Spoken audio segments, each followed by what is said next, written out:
Welcome to the Fourth and Short podcast, a breakdown of the hottest topics on the Schuylkill League sports scene, with your hosts, Eli Doyle and Leroy Boyer. Hello and welcome to the Preseason podcast of Fourth and Short, T102 Sports Now's weekly high school football podcast. This is Eli Doyle. I'm Leroy Boyer, and we are in the weight room at Williams Valley High School, where the Vikings are looking to repeat a three-peat as District 11 AA champs. They've won the last two, and they got a loaded squad again. They were our end of the season number one team in our T102 Sports Now Super 7. Eli, the 2025 season is here. I'm excited, are you? Yes, it is officially the fall sports season. Football sense, it's acclimation. Certainly not what it once was. I'm sure we'll hear all about that from everybody who ever has experienced football in this county, ever. They love to let us know about that. But, it's here, and we're ready for it. We're excited. For our preseason podcast, unlike last year where we had different segments and a bunch of different teams, we focused on Williams Valley this week. Like I said, they were 12-2. They were the last team standing last year. Lost to Riverside. Tough loss in the state playoffs up at Berwick High School. They do bring a ton of kids back, and you're going to meet some of those kids in our next two segments between their linemen and their skilled kids.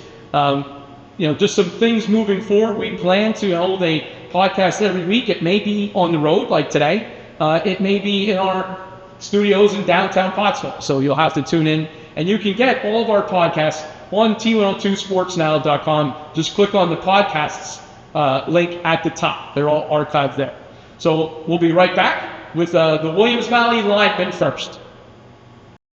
We're back here at Williams Valley in the weight room, where the Vikings, they're in their keep here in that weight room. A big weight room presence all year round from start to finish, and their play in the trenches was a key reason for their 12-2 success last year. We have three members of their offensive line with us.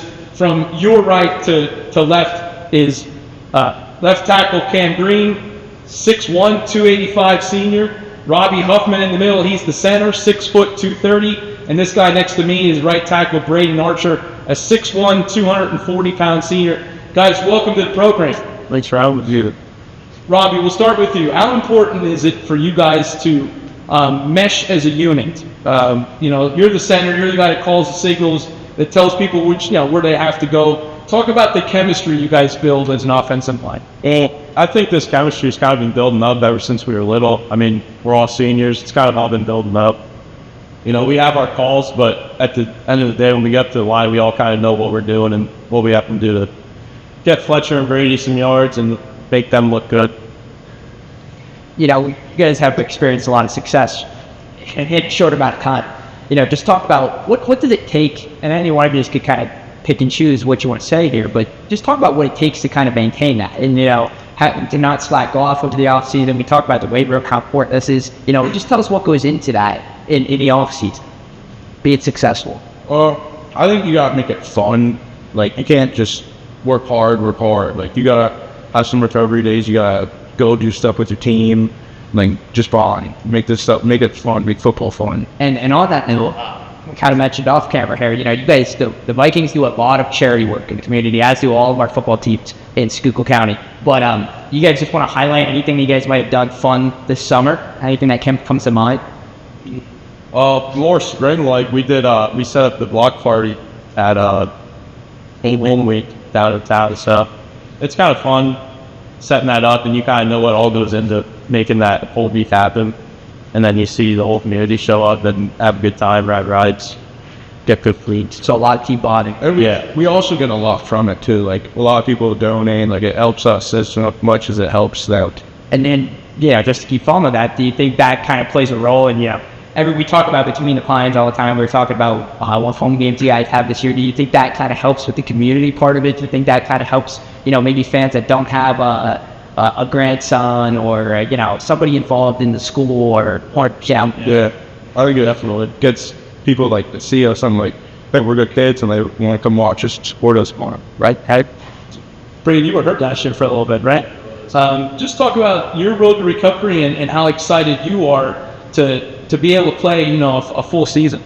I'm really excited because I worked pretty hard to get back to where I am now and come back stronger than I was last year. So I got to play a little bit last year against Riverside the last half. So Would you maybe learn? It's sometimes when kids are hurt, and it happens at the pro level and the college level too. Sometimes when you're hurt and you watch from the sidelines, you learn things or you understand things a little bit better. That when you finally put the pads back on, you do better. Is there anything that you observed, from while you were hurt that you think is going to help you this year? yeah, just not to take it for granted because you don't know the last time we play this. Yeah, no, I think that makes a ton of sense when you think about it. I mean, we all mentioned you guys are seniors, God forbid, you guys at any play could be your last, hypothetically, and of course we don't want to see that ever.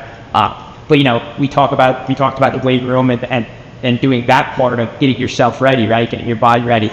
We saw you outside doing sprints and you're throwing the ball around. Talk about that part. Talk about the conditioning. Leroy mentioned we're here with the proverbial meat potatoes of the Williams Valley football team. Tell us what goes into the conditioning side of things, especially from alignment sets, right? You guys have to be ready to go every play, right? You can't be, and I'm not picking on any running backs or receivers or anything, but there might be a play where they don't get the ball and they're just carrying out their fake or something on the out. You guys have to be ready to block, make contact every single play. Tell me about the conditioning side of that. I'd say, we want to go into every game thinking that we practice harder than everyone that we're going to play. So, we'll run those extra sprints at the end of practice, and we push ourselves. We all push ourselves at the end of that. So, and it's not much more to it. We just push ourselves and we got to get our jobs done. Guys, last question. From a media standpoint and a fan standpoint, going to a high school football game in Williams Valley is an awesome thing. We talk about between the pines. It's the way we refer to games out at Williams Valley. What's it like from a player standpoint when the entire bleachers are filled with rabid Williams Valley fans? Dan Dowd's got the Viking costume on. He's running around. The other side is full of people. The people are standing along the sides. What's it like as a player to come out into that and to play into that atmosphere? Anyone who just can kind of try to. I'd say, when you walk out on the field, you notice it and you see everyone and you're like, wow, this is pretty cool. But then as soon as the first snap happens, it's like, it's quiet and you hear Brady giving plays and you hear all that. And then at the end of the game, when you win, you hear it again. It all comes back. So you don't hear it, you kind of sound it out. But it's an amazing atmosphere. What do you think, Ray? I don't know. You don't notice it too loud, too much. I agree. It's just like you shut it out. Like pregame, everyone's rolling up, always early. The stadium still, you just kind of cut it out. Fine. Locked in. Right? That's the phrase these kids are using. Locked in, right? Locked in them. Hey, well, these are three of Williams Valley's big boys up front. Again, Cam Green, Robbie Huffman, Braden Norchert. We'll be right back after this brief message with some of the skilled players from the Vikings unit this year.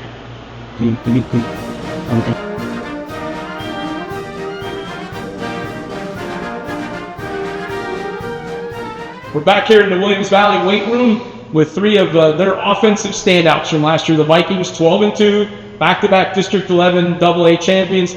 Got to the first round of the state playoffs, came up short to District 2 champion Riverside. Well, three of these guys played key roles throughout the season. From your right to left, it's Fletcher Thompson, Brady Schomper, and Evan Akabuk. Guys, welcome to the Fourth and Short preseason podcast. Thanks for having us. Thank you. Evan, we'll talk with you first. We put this video out as a summary of the whole season. It was like, Eli did a great work.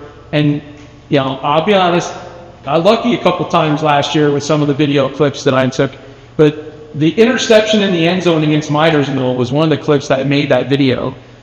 That had to be, I know we talked on camera about it after the game.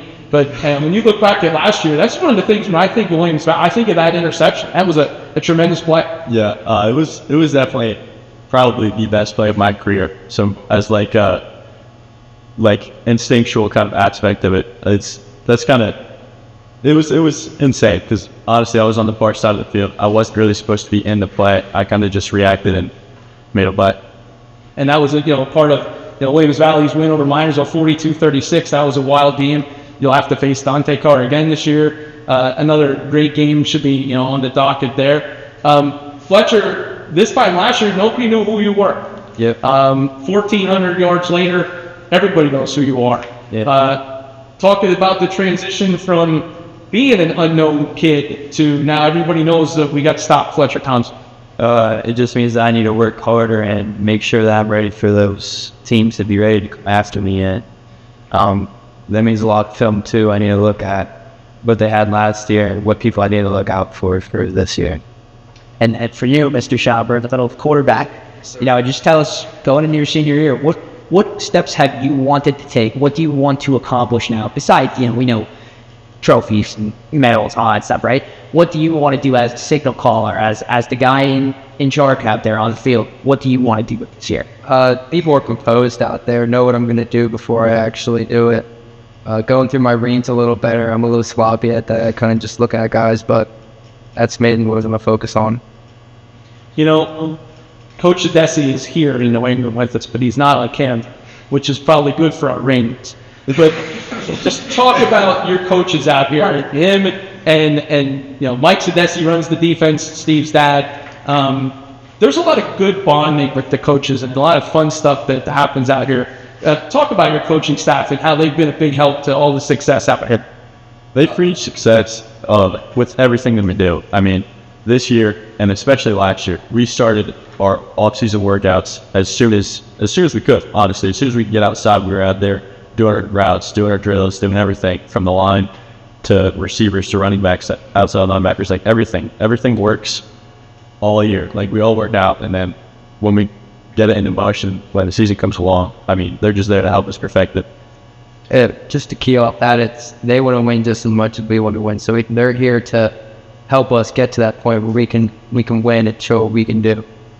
It's also tough love. I mean, they expect the best out of us and they push us. They'll let us know when we make mistakes, but that's a good thing. So make sure we don't do it next time. We talked with the offensive linemen about trust and bonding and all that good stuff that comes with being on a team, especially when you have 11 guys out there on the field at once, right? Just talk about maybe a little bit both your perspectives here of that offensive line. We talked to 3 key seniors today. Just tell us what there's such an underappreciated position. Why, right? Just tell us things that you guys see from your offensive linemen that you think people should do. Well, I know what I see is big hole running through. I'll tell you that. They do a great job in the off season. They work real hard in the weight room, on the field, their footwork.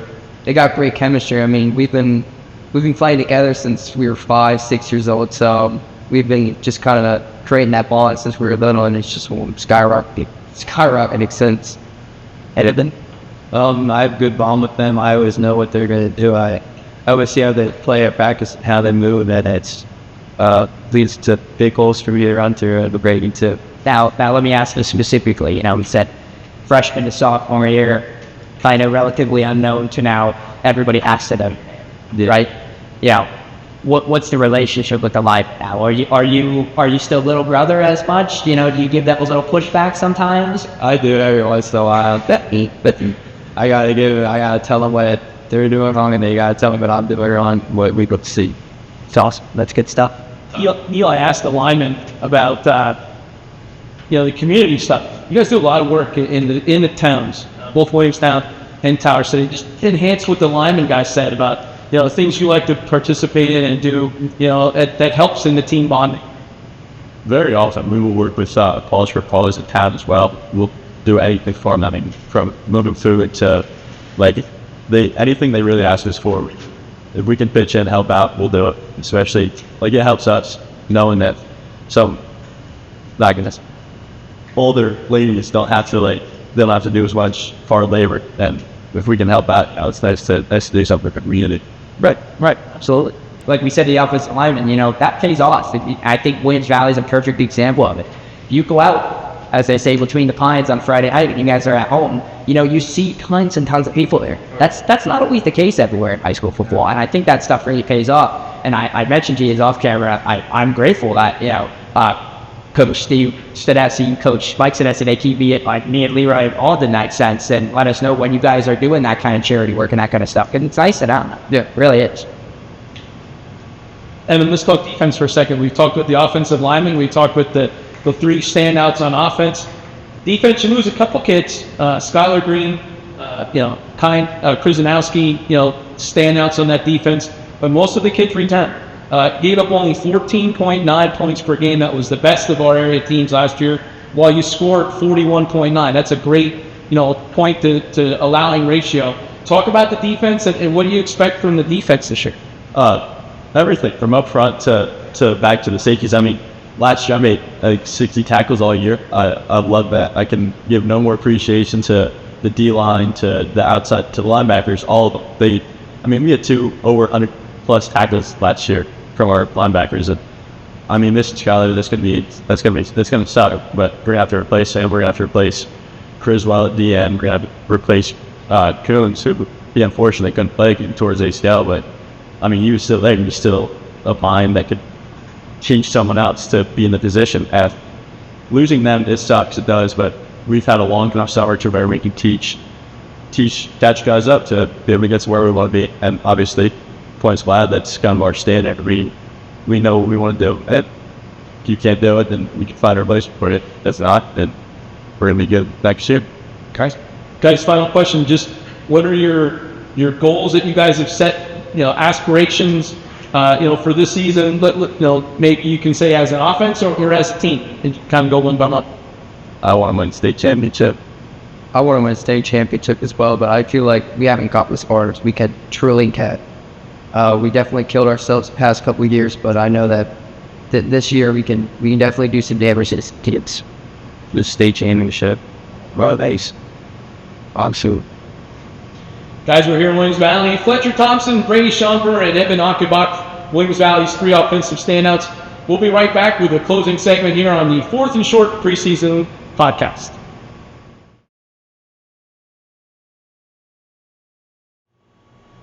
We're back here with the 4th and Short Preseason podcast, and Eli, the Vikings are going to be one of our teams to watch this year. We don't do state rankings. I would assume that they're going to be in it. AA teams to watch in the state. We have some other, teams that are going to be really good in our area between Schuylkill Haven, North Schuylkill, Pottsville, Blue Mountain. There's going to be some tremendous. What are you looking forward to in the season coming up? I'm looking forward to football at a premium in the county. Okay, after we get through week 1, we have 9 straight weeks of football in the county. Wherever you want to go, you'll find football. It's everywhere. I mean, we have teams playing each other that are in the Schuylkill County. We have teams that are just in the cooperative that still exists between the Schuylkill Colonial League that are playing each other in their divisions. It's not hard to find. All you got to do is go on our website, t102sportsnow.com. Just check out what games are this Friday or Saturday, or in some cases even maybe Thursday night. Thursday games, sure. Yeah, and please go check them out. I mean, our coaches, athletes, administrators in this county, they work hard, they put the time in, and it's really such a good product to watch at the end of the day. The competition is great. So I'm just looking forward to getting in the swing of everything now and just get back to. So it's the first week of August. It is Heat Acclimation Week.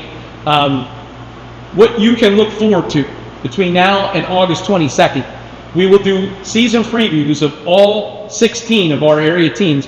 They will appear on our website, t102sportsnow.com, starting Sunday the 10th, a couple each day, 2 or 3 each day, depending on what else we have going on. And then, full coverage of scrimmages on the 16th. Our, second T102 Sports Now Super 7 football poll will come out couple days before the season begins. We're also conducting preseason coaches polls for all 3 divisions of the Schuylkill Cooperative, Schuylkill Colonial Cooperative, which is in its last year. There's big changes coming to the local high school football scene, and we'll wait till later on in the season to discuss that. The final thing we need to discuss is we need a sponsor. We need someone that or 3 or 2 or 4 or how many different people who want to, provide sponsorship for this podcast. It's not expensive, and we'll come to your business. It can be even someone as simple as Sedesi's Plumbing that would come and, sponsor our podcast each week. If you want to sponsor 3 or 4 or half the year or all the year, contact Chaz Hepler at the WPPA radio station, 570-622-1360. Ask for him, and we'd love to come to your restaurant. We'd love to come to your bar or your business and do our podcast and have some players join us and give your business some well-needed and well-deserved publicity. Any other closing words, Eli? No, just excited for a good another year of sports. Tune in next week and find out where we are on the 4th and Short podcast.